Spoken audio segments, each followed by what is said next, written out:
This is Karen with newclevelandradio.net, and it is time for the Intentionality Gurus with Candace Pollock. And, you know, Candace, we talk about, the intentionality gurus and being intentional. And this week, that word just like slipped out of my head uh, because I'm not doing anything intentionally unless I'm doing it intentionally wrong. So today's conversation maybe will put me on the right track. Well, and the idea is not to beat yourself up, because we always get off the track. And as long as we have some guardrails on either side of that track, we can bounce off a bit and get back on. Okay. All right. So I just want to start off just reminding everybody what the intentionality gurus it's about. So it's not you or not me. You know, we're all striving for something, some other fulfilling thing, activity. So we're exploring the hidden iceberg of factors that drive a lot of how we think and behave.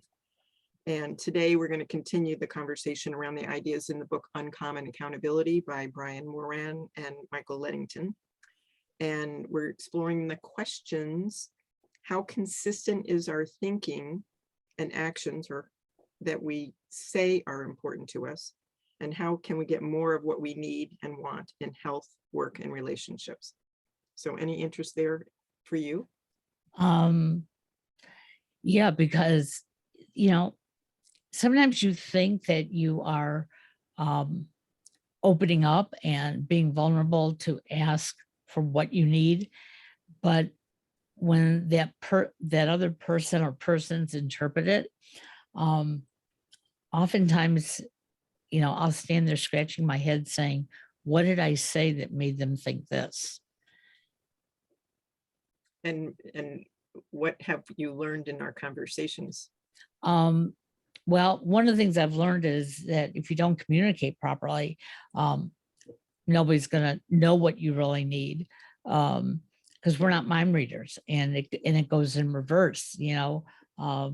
As we were talking before we went on air, here's my son who is moving away. And for you all listening, it's a good thing he's moving away.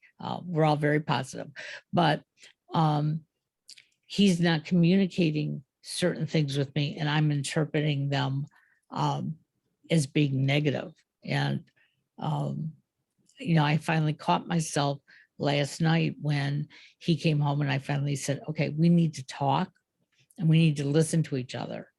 And we finally, after 2 days, got on the same wavelength. It's like, okay, now I know what I can do. I know what you don't want me to do. And I have to be intentional in my thinking along those lines. Yeah, that's the only thing we have control over. We don't have control over the events, right, or in the outcomes, but we can at least give some thought to our thoughts. Exactly. So today we're going to focus on where you are and are not getting what you want in life, with some approaches to remedy it. Okay. Interested? I'm very interested. I'm always interested in bettering myself, especially after a topsy-turvy week. Getting back on top. All right, so the authors are telling us that before we can be accountable to external forces in our lives, we have to be more accountable about our thinking about those forces. So we can look at them as, buffeting us and being inconvenient and downright sad in many ways. Or they basically say that accountability is the principle that allows you to design your life and live it on your terms. Okay. Okay. And it kind of sounds lofty, right? It's like, all you got to do to make money in the stock market is buy low and sell high. It's like, oh, this is all you have to do. Right? But the idea is that accountability is a choice. And we've talked about that before, about our thinking and responses and choices. Here's the event or circumstance, and then there's our thought about it. And then that drives our feelings, and that drives our behaviors. Right. Right. So in this past week or prior weeks, where has that shown up for you? So interestingly enough, I have a client who I really, really like as a person. And for all of you listening, yes, I do like Candace, but this is not about her. Oh, And and because I like her as a person, when we go head to head on business, it totally unwinds me, because I don't understand how we can communicate so well in one area. And then when we cross that line, um, the two of us seem to stammer for the right words to use for each other or for the situation. And I go into these business conversations, thinking that I know exactly where I need to be, how I need to say things, to make it work for me and hopefully work for her. But within seconds after getting into the conversation, I almost become very anxious and almost afraid to say anything because I don't want to ruin the friendship on the other side of the line. And so how does that work? How does that play out for you then? It makes me feel well, besides frustrated, it makes me feel inadequate in my job. And sometimes I'll let that carry over to the next client or to the next podcast that I'm doing, or something that I'd be doing for my family. Because if I've allowed myself to feel inadequate in one area, that little voice inside of me says, oh, you think that's the only area? Let me give you a list. And sometimes I'm very good at shutting off that voice and going, okay, it's just this one thing. But too many times, especially in the last couple of weeks, it's amplified. And it's like, I have no strengths. I only have weaknesses. Yeah, and it's not an uncommon phenomena where we can, our I like the word cope. Our cope, we run out of cope. Right. And then we're vulnerable, and that little internal critical voice is constantly chattering. Sometimes we can, keep it in check, but when we're running out of cope, it can run over the boundaries and take over. Absolutely. And so what can you do in order to kind of catch that? So I am aware of what I'm doing. And I would say the majority of the time I'm really good at saying, well, that's not where you want to go. Let's take this fork in the road, and you won't hit as many bumps along the way.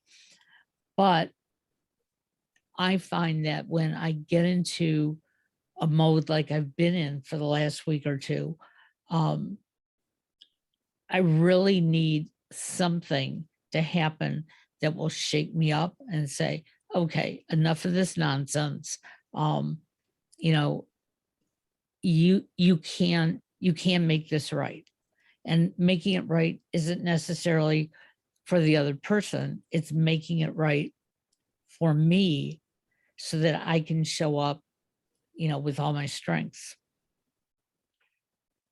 But tell me where I'm wrong. I have a sense that there's a little element that if you can do things correctly, it will make things turn out correctly for the other person on the other side. No, not necessarily. Okay. But it's going to be more comfortable for me to get through the situation, because I can't control, how they're going to take it. And for an example, we were talking about this before we went on. My son and I are very, very close.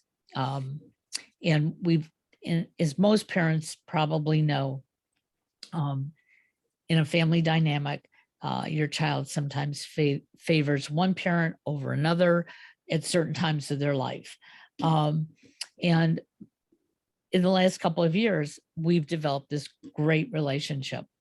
Now that he's planning on moving away, he wants to spend more time with his dad. And I love that. But at the same time, it's hit my gut. It's like, oh, you're spending all this time with your dad. What am I, chopped liver? And I have to keep talking to myself to remind myself that it's really not one over another. It's that he has reasons at certain times of his life when he needs to connect more with one of us than the other. And I get it, but it doesn't mean that I don't react unfavorably to it. And so I've had to keep recognizing, why does my stomach hurt? Why am I getting a headache? Last night I started getting chest pains, and I know it's all anxiety. And so when those things are happening and I'm hurting myself internally, one of the things I do know is to walk away from the situation, and just, even if it's 5 minutes, take 5 minutes of me time to breathe and, make myself feel okay, even if the things around me, are trying to infiltrate myself. So when you see him interacting with his dad Yeah. and that emotion comes up, what's the immediate thought? So immediately it's, a very pleasant situation for me. I'm really, really happy. But, and I'm not sure you're gonna like how I'm gonna say this, but I think it's the child in me that gets jealous. And I have to understand that,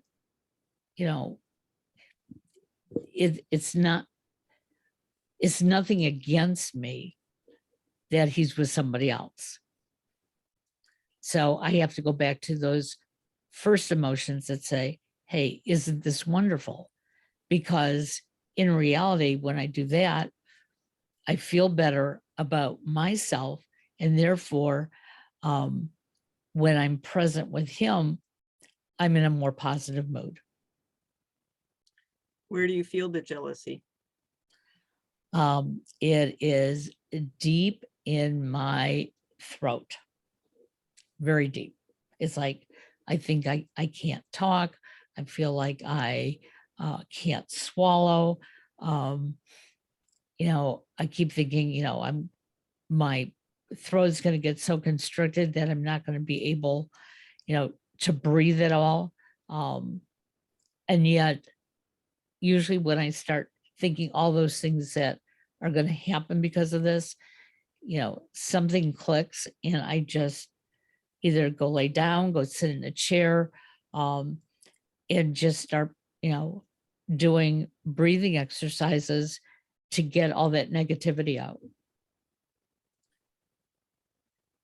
And how big of a space does it consume in your throat? Oh, my whole throat. It's almost like, somebody has a noose around my neck and they're just making it tighter and tighter and tighter. And when you get that sensation, what does that mean to you?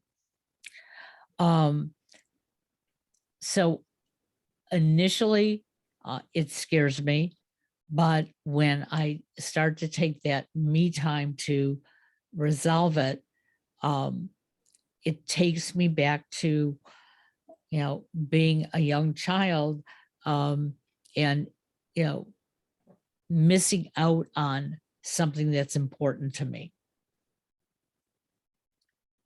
And then if when I you miss out on realize, something that's important to you, so that importance might be, wanting to be included in a family discussion, being the baby of the family. Even as a young adult, I usually was pushed out of the room. So it reminds me of those things of not being connected. And I have to reprocess it and realize that, you know, I'm not being discarded, that I need to focus on what the reality of it is. And the reality of it is that, you know, I have a part in his life and his father has a part in his life. And sometimes they overlap, but when they don't, that's okay.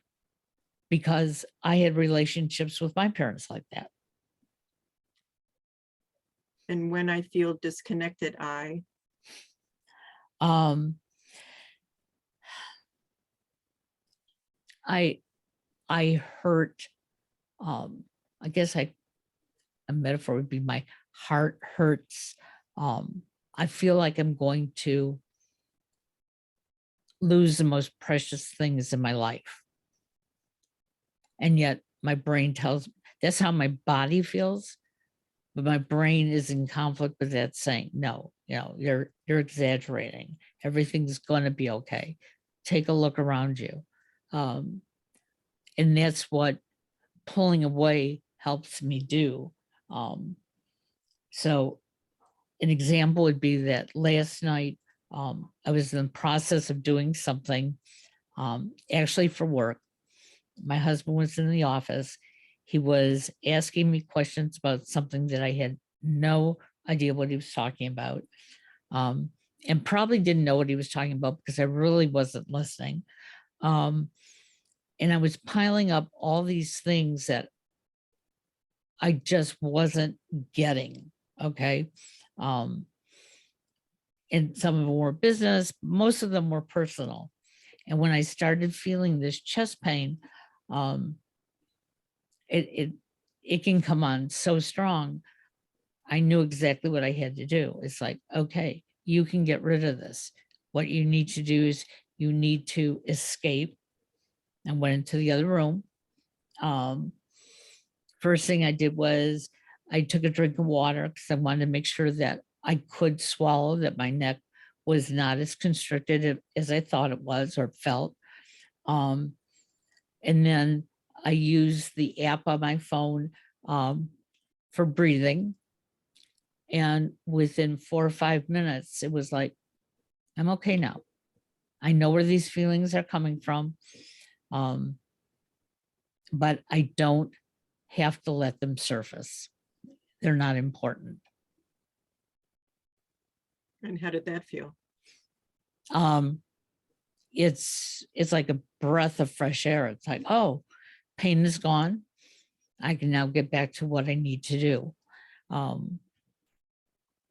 And a lot of that is, you know, focusing on one thing at a time rather than letting all the baggage open up and spill all over the floor. Yeah, so having one trigger and then allowing all the past triggers to show up and say, here's all the evidence why this first trigger is true. Right. So our thoughts pile up on us. Yep. All right. But you look like you're still challenged. Well, yeah, because I think there's always a challenge.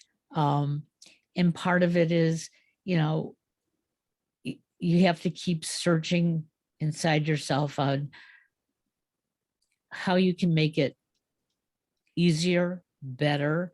And yesterday I was beating up on myself. Today, not so much. It's more of a reflection of, okay, I let it upset me. I let it make me feel the pain. You know, I let it do all these things. What did I gain from all that? And I think that's where we learn the most, when we can go back and say, okay, you know, how could I have done this differently? How can I do this differently in the future? Or am I going to assume that, this is my lot in life, and I'm going to let these triggers, hit me so hard that I'm not functioning in the way that I want to. And one of the things that we have talked about on this particular podcast and on some of the others that I've done with coaches is I'm the only one who can change it. And if I don't like these feelings, then it's up to me to make the change, not to tell my son how to communicate with me or my husband or my clients. It's up to me. And some days we just don't want to deal with ourselves. So finishing this sentence, when I feel like I just need to take care of these feelings, I fill in the blank. I need to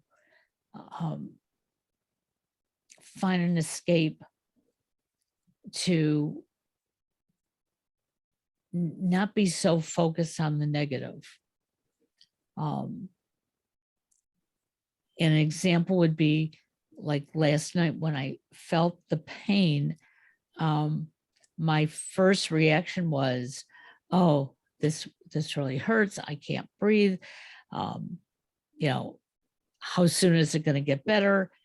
And I cut myself off there because the one thing that I do know from this experience is that as soon as I let go of all those negative thoughts, the pain basically just disappears. And so it caught me as I'm going in my head, is this ever going to get any better? And how many more times is this going to happen? It was like, whoa, it's going to get better right now. And that's really when I went to my watch and I did the breathing exercise for 60 seconds. By the time I had gotten through that, I had no more chest pain. So obviously it really is stress and tension. And then I started thinking of the things that I wanted to do at that moment in time. And it did not include a laundry list of things that I have been thinking I am responsible to do for my family. Right. There's two ways I want to respond to what you've been saying. Okay. And this should be some evidence that we are totally always unscripted. Okay. Okay. So one thing is what you're describing is totally on point with what I wanted to talk about today. But having said that, there's also another element that needs to be addressed a different way. Okay. Because there's still those feelings in there. Sure. Okay. And it's not like we eliminate them, we can just relate to them in a different way. And there's limits to this flipping the switch on our thoughts. So for today's purposes, let's loop around to the accountability part because it's the self-ownership of our thoughts. Right. But let's plan at some point in the future. I was going to share some of these techniques I learned relatively recently that really have a very powerful impact on the things you're describing. Okay. Okay. So the idea about the self-accountability is that we're identifying what we have control over, and we have to acknowledge it's not everything, although we tend to live our lives as if it's everything. And I know you and I are somewhat alike in that way. Right. And we have to look at what we could do differently or problem solve. But the limits of this category of approaches is it's from the neck up, and it's not always addressing the rest of the body where our gut and all of those other things. It has an impact on it, but we can't ignore that what that other stuff is communicating to us, because Okay. that's deeper and more primal. Let me put it that way. So the idea is, identifying what we have control over, and then that defines what we don't have control over. And then when we look at what we do have control over, what is our intention behind what we're attempting to control? So what would be your intention in this case, seeing your son interacting with his dad, knowing that your physical time with him is limited because he's going out into the big world, and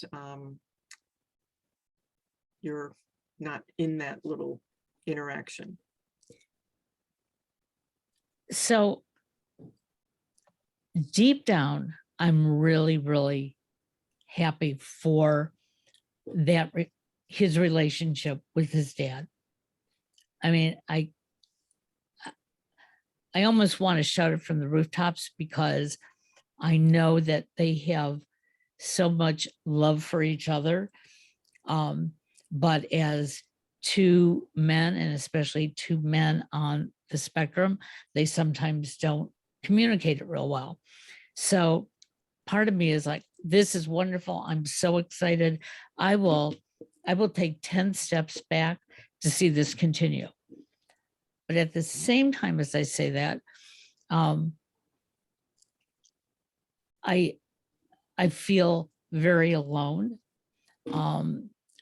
And I'm identifying with the child in me when my parents would dote on my one older brother because of his personality. He was talented. He was the life of the party. And my mother could be doing something with me, but he would walk into the room and I would be pushed off to the side and he would take over.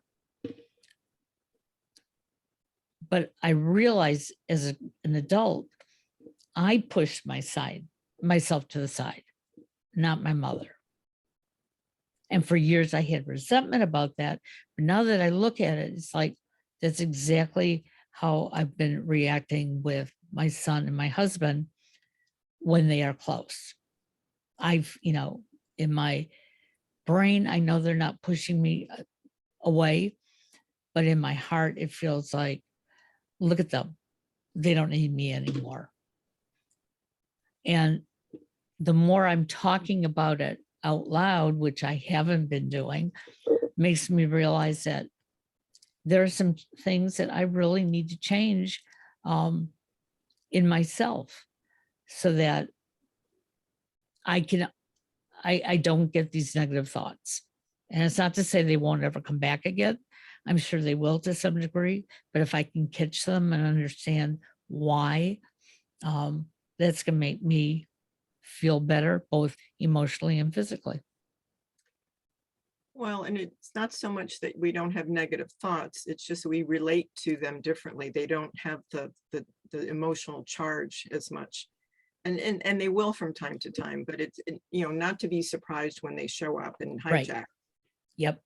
So in the context of what the authors are talking about, they say, when we have these issues pop up, check for the multiple competing intentions. So what I think maybe here is your intention. Yes, you want them to have a close relationship, your husband and your son. And you also want to have that close relationship. And right now, it seems as if one means you can't have the other. Right. All right. And so they give an example in the book that if you have a desire to lose weight, but you also love food and wine, then how do you get both? Because they look as if they're polar opposites. You have to give up one for the sake of the other. So when there's multiple intentions, they say, behind the outcome you want,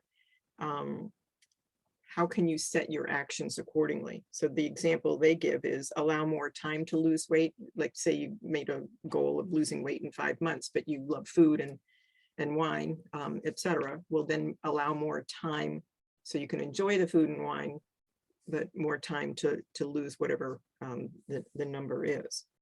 So if you can't have both at one time, how do you handle that? In my case, I think it's learning to be kinder to myself, because I create all these illusions in my mind about, why I'm, why I can't have what I think I need right now. And when I tend to be kinder to myself, I can look back and sometimes just laugh and go like, why was it bothering you so much? Look, you're taking control of it, but you let it beat you down. And sometimes I find that that's what I have to do to, learn that lesson for myself. And so in this situation, anchoring back to that sensation you had as a kid and making yourself absent because you felt excluded, how does that play out here? Well, I certainly didn't like it as a kid. And yet I've allowed those feelings to manifest themselves when I'm not, let them manifest themselves when I'm not ready to, I don't like the word fight, but fight for my position. Okay. I don't want to rock the boat of everybody else. So I take the pain. And I don't really think it has to be that way. I think there is a better way for me to communicate what I may need without taking it away from someone else. And what's an example of how you might communicate that? So one of the ways, and again, going back to my son and my husband's relationship, I can let them know how excited I am for them, but I can also say, something like, we need to find a connection to spend some time together or whatever it is, rather than bury myself in the silence of, oh, I'm happy, but it hurts, but they don't know why it hurts.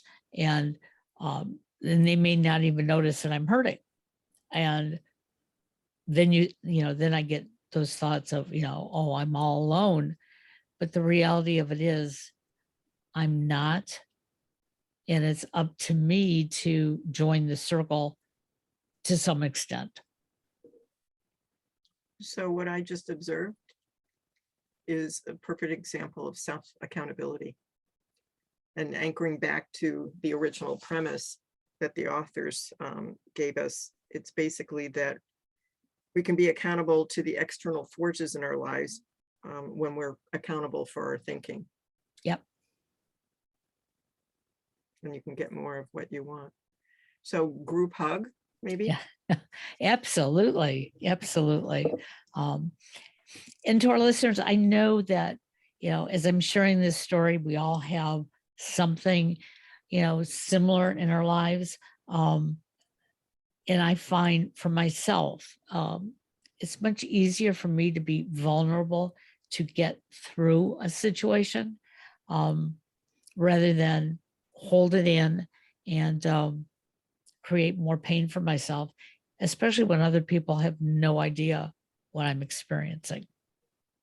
Yeah, and Karen, kudos to you for being so vulnerable, and thank you for that, because you're an example to me, because I'm a person who like keeps it in, and just in my day job, we're not supposed to show emotion, Right. etc. We have to be kind of antiseptic, but that's where the personal growth is, and I think you do everybody a huge service by being that way. Well, thank you. And we will be back again in a couple of weeks with another podcast of the Intentionality Gurus.